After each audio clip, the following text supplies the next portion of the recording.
Imagine guyyaa borii qormaata qabdee qormaata isin qabdan immoo koorsiiwwan akka ji'oogiraafii dubbisuudhaaf nama jibbisiisanii fi akkasumallee islaayidii hedduu of keessaa qaban gaafa ta'u. Wanti gaariin isin gochuu dandeessan gaa yeroo kanatti materiaalaa garaagaraa yoo lafaa qabattan dubbisu akkasumas immoo even qormaata irratti illee shiitii gochuuf qophaa'uudha.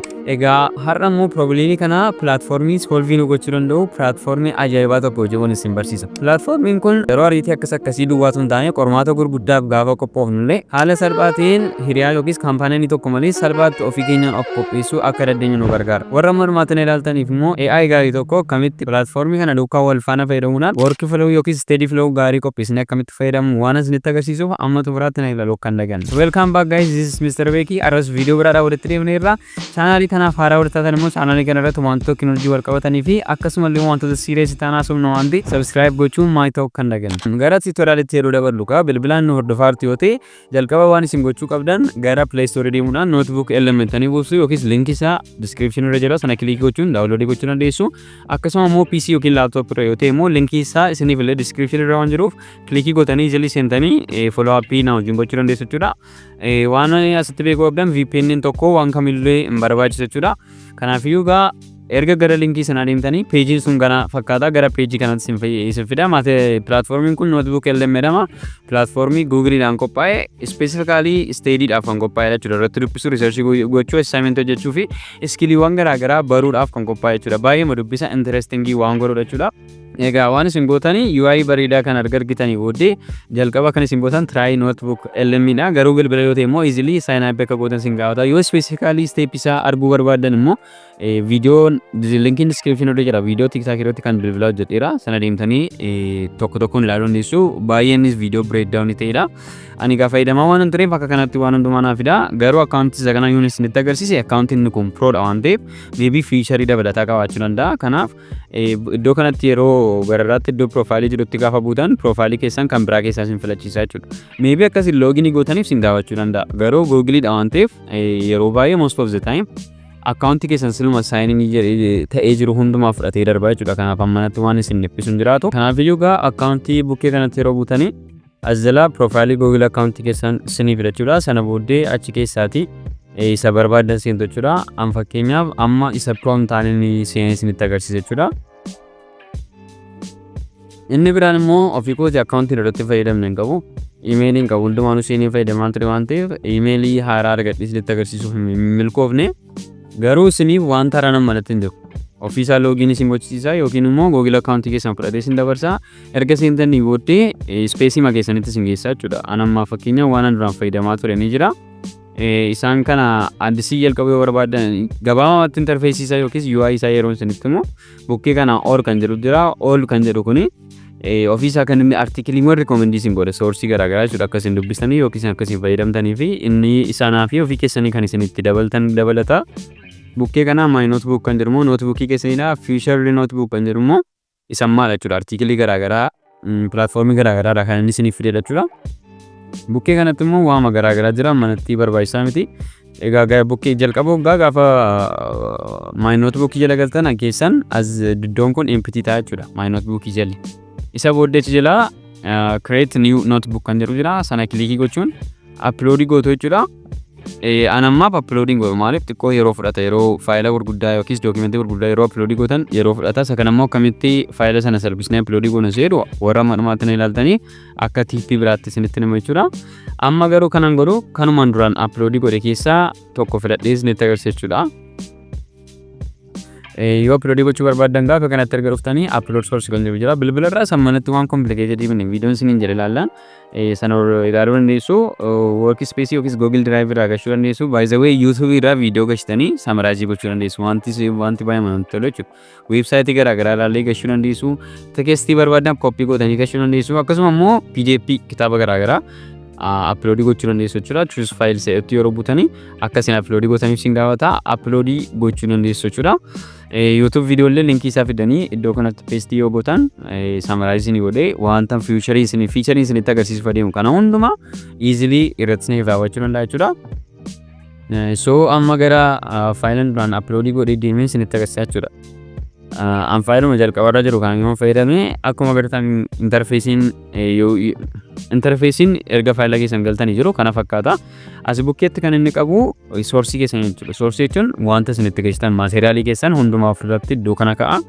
Discovery kan jedhu kanatti hubatan immoo externally wanta bakkee jiru yookiis idea akkasiin barbaadetan even AI yookiis Gemini embedded waan ta'eef ofiisas research godhee resource yaada keessan madaadu isiniif fiduu danda'a jechuudha. Asitti immoo summary keessan isiniif qophaa'eera jechuudha iddoo kanatti.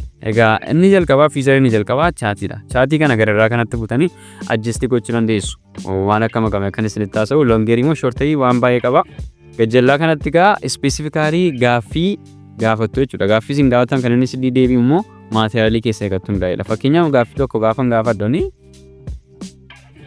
maateriaalii sana irratti hundaa'ee naa deebisaa jechuudha. Maateriaalii itti kenne irratti hundaa'uudhaan gaaffii sana naa deebisaa. Akkuma agartan gaaffii baay'ee easy ta'e clear ta'e short ta'e naa deebiseera jechuudha. Isa kana immoo more summary kun nan kubsine waan ta'e miss gochaa hin jiraatan yoo shakkitan immoo karsarii keessan irra geessitu lafa lakkoofsi jirutti achitti wanta irra darbe wanta jaanti irra godhe hundumaa isinitti agarsiisa jechuudha. Yoo kilikii gootan immoo maateriaalii sana guutummaa isaarraa iddoo jiru isinitti agarsiisa jechuudha. Soorsi gaayidii illee isinii kenna waan hundumaa AI waan ofirraa qabu hundumti isaa salphaadha jechuudha. Kanaaf egaa chaatii isaa akka kanatti hojjetaa jechuudha. So ammoo gara sabaayama advanced ta'etti sin dabarsa. Gamanatti akkuma agartan istiidiyoodha kan inni jedhu. Istiidiyoon kun waan baay'ee fancy ta'an baay'ee ofirraa qabu. Gararraa kanatti inni jalqabarraa audio overview. Isa kana maybe ammoo gochuu dhiisuu danda'a maaliif taayimii fudhata waan ta'eef isa kana ofii keessanii si deemtanii teesti gochuu dandeessu. Waan lamaaf keessaa qaban kun audio overview normal podcasting jira. Podcastii beektu yoo ta'e nama lama taayaasaa maateriyaal isin irratti laattan irratti hundaa'uun lama taa'anii diskasii godha. Nama dhaggeeffatu jaallatu yoo ta'u yeroo isaan diskasii godhan easily dhaggeeffatanii irraa baruu dandeessu jechuudha. Inni biraan immoo beetaa qaba bilbila irratti asirratti beetaan isaan hojjetate exactly mini beetaa qaba bilbila irratti. Beetaa jechuun gaafa isaan podcast sana qopheessanii ofii keessanillee join gochuu dandeessu akka gastiitti seentanii oolatti gastii gootan afaaniin jara gaaffii gaafatanii by the way AI dha jarri lamaanuu dhiiraa gurbaadha. Isaan lamaanii wajjin interaactive gootanii baay'ee tokko karaa productivity karaa activity interactive gootanii wanta barachuu barbaadan baruu dandeessu. Inni biraan immoo video overview isa kana samman live demo isaan godhe innis xiqqoo yeroo fudhata waan ta'eef internetiin gosa deemna waan ta'eef yeroo guguu danda'a. Inni kun immoo overview video xiqqoo ishee jechuudha video gabaabaasaa isinii kenna mallattoo script walitti godhan edit gochuu dandeessu language isaa waan akkamii akka godhu akkamitti present akka godhu maal isiniif qopheessa jechuudha. Akka kanatti sanas ofii keessanii yaaluu dandeessu totally free dha waan ta'eef wanti isin dhiphisu hin jiru easily yaaltanii ilaaluu dandeessu.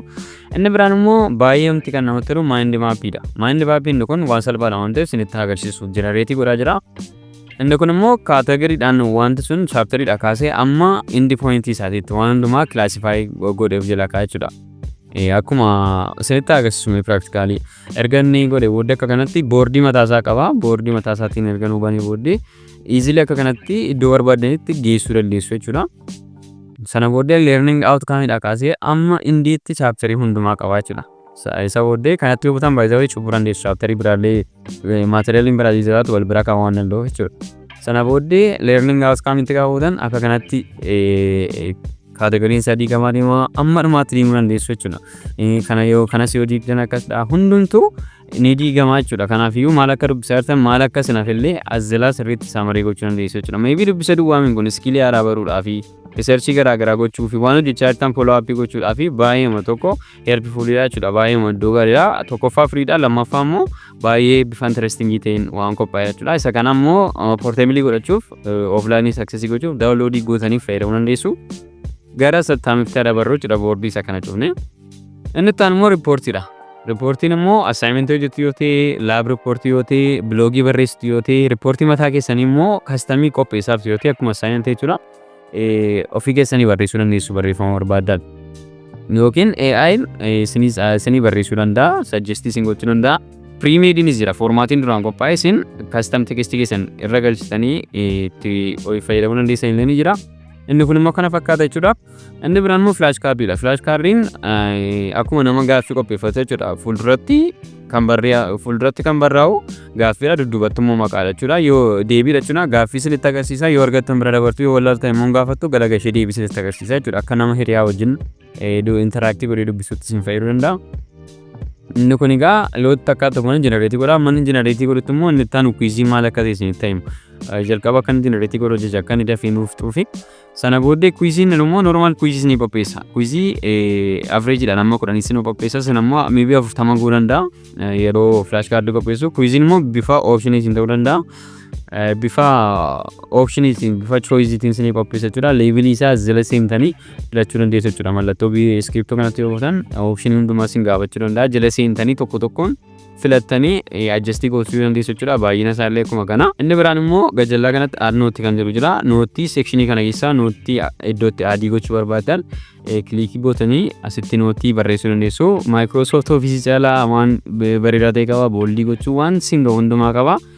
Note tokko qofamoo note garaagaraa add gochuu dandeessu. Note masana immoo gara source'itti deebistanii asitti dabarsitanii jechuudha. Window kanatti erga darbee booddee akka source'itti deebi'ee isin gargaaruu danda'a jechuudha. Note keessan illee gara quiiziidhaaf gara flash card itti gaafadhu deemnu lamaanuu generate ta'aniiru. Flash card erga generate ta'anis boordii mataa isaa qaba. Loadii godhaa jira generating godheefteera. Akkuma agartan based on one source dha. Mul'ata ta'in beeku kana caalaa zoom yoon godhe naanna rakkisa waan ta'eefdha. Based on one source dha. Source lama irratti fayyadamuu dandeessu jechuudha. Akkuma agartan gaa PC fayyadamtooti space itti yoo buutan deebii isaa isinitti agarsiisa. Yoo arrow key gara kanaatti buutan hin dabarsa, gara kanaatti buutan immoo booddee deebisa jechuudha. Gaaffii isin gaafata, sana booddee gajallaa ganaa gaaffiin kun feedbackii isin gaafata. Gudii yoo ta'e gudii, baadii yoo ta'e baadhettanii kan lammaffaan nuuf gochuu dandeessu. Sana booddee gaaffii isin gaafata. Erga gaaffii isin gaafate booddee deebii deebistu. Yoo deebii sana immoo itti namanne yookiis akka argattan baruuf immoo space itti buutu yookiin immoo answer kan jedhu kana jira. Sanatti al tokko buutu jechuudha. Yeroo sana galagashee deebii isaa isinitti agarsiisa jechuudha. Deebii isaa sun immoo isin amansiisne yookiis more explanation gaa barbaadda yoo ta'e immoo easily explain kan jedhutti gaa buutanii gara page slaatti isin deebisa jechuudha. Gara bootii slaatti isin deebisee explain isinii godha. Resource keessan irratti hundaa'uun bifa summarize ta'een easily waan hundumaa isiniif ibsuu danda'a jechuudha. Egaa amma akkuma agartan kaardii 51 qopheessee jechuudha. Gaaffii 51 jechuun most probably as keessaa gaaffiin lama sadii yookiis gaaffii nama 10 iyyuu qormaata irra dhufuu danda'a jechuudha. Baay'ee tokko helpful'aa memorize gochuudhaaf yeroo dhuftanii kan dubbisuu irra kan hojjettan active learning isa jedhullee asumaan argachuu dandeessu jechuudha. Gara quiiziitti dabarraa akkuma agartan quiiziin keenyas generate ta'eera. Isa kanas size isaa guddistanii ilaaluu dandeessu. Innis window mataa isaa wajjin dhufa. Baay'ee tokko platformii namatti tola platformichi. Innis akkuma slide waan taaraan hin jiru. Inni kun immoo choice dha jechuudha. Gaaffii 10 baaseera. Inni kun immoo choice barbaadan achi keessaa kan itti amantan gaaffii choice jechuudha. Gajallaa kana immoo hintii yoo barbaadan hintii illee isiniif ka'a jechuudha. Formulaa kan akka fayyadamtan maal gochuu akka qabdan isiniif ka'a. Isa booddee deebii keessan deebistu. Sana booddee maaliif akka inni correct ta'e explanation gabaabaa isinii kenna. Maaliif akka inni isin filatan immoo correct kan taane illee isinitti hima. Yoo kunis ammas namoonni explain gootanii gara page biraa dhaquu dandeessu. Next yoo gootan immoo gaaffii itti amanti isin dabarsa. Explain kan jedhutti gaafatan immoo ammas iddoo silaatti isin deebisa jechuudha. I hope wanta kana akka baay'ee jaallachaa jirtan abdii guddaan qaba. Akkasuma immoo easy freely access gochuu dandeessu waan ta'eef baay'ee tokko helpful dha barataa levelii kamirra jiru kamiifiyyuu. Inni biraan immoo gararraa kanatti kana fi share gochuudha. Maybe tiimii yoo qabaattan hiriyootaaf share gochuu barbaadan namoota aadiitti gochuu dandeessu. Email isaanii wasitti barreessan aadii gochuu dandeessu. Sana booddee platformii kana irratti walii wajjin dubbisuu dandeessu jechuudha. Resource kana namni hundumtuu access gochuu danda'a jechuudha. Quiz namni tokko qopheessi yookiis summary namni tokko note namni tokko barreessu hundumaa reportii namni tokko sirraa kan hundumaa namni biraaf share gochuu ni danda'ama. Asii permission gabaalaata restricted jiru kana anyone with a link gootu sana booddee linkii isin targetan namni qabu hamu easily access gochuu danda'a jechuudha. Egaa akkuma jalqaba promise isinii godhee platformii kana wajjin AI salphaa ta'ee fi gaarii ta'e free ta'e kan walii wajjin deemanii akkasuma immoo faayilaa upload gochuu irratti illee nama tursiisanitti mira. Of course yoo yeroo qabaatan ariitiin hin jiru taanaan qasettanii upload gochuu dandeessu. Garuu ni jarjarti yoo ta'e Girookii yoo fayyadamtan baay'ee gaariidha. Isa kanas yeroo baay'ee dubbadheera. Girook baay'ee tokko gaariidha jechuudha. Maaliif yoo fakkeenyaaf calculation hojjechuu irratti quite hojjechuu danda'a. Giraafii garaagaraa waan akkasii irratti yoo ta'u baadiyyoo research yookiis assignment hojjechuu fi summarize gochuu irratti baay'ee gaariidha. Kanaaf yoo erga seentanii yoo bilbila ta'es aappii isaa buustu loogiin erga gootanii mallattoo kanatti butanii akkuma ChatGPT'tti upload file gootu jechuudha. ChatGPT'n of course gaariidha garuu limitedidha. Guyyaatti amma isin upload gootan jechuudha. Inni kun garuu totally unlimitedidha waan ta'eef amma barbaadan fayyadamuu dandeessu jechuudha. Sana booddee asitti prompt akkamii gashin akka inni waan gaarii nu baasuuf iseedhu linkiin chaanaalii koo description irra kan telegiraamii achi join yoo gootan community jira plus prompt gaarii kana achirraa argachuu dandeessu.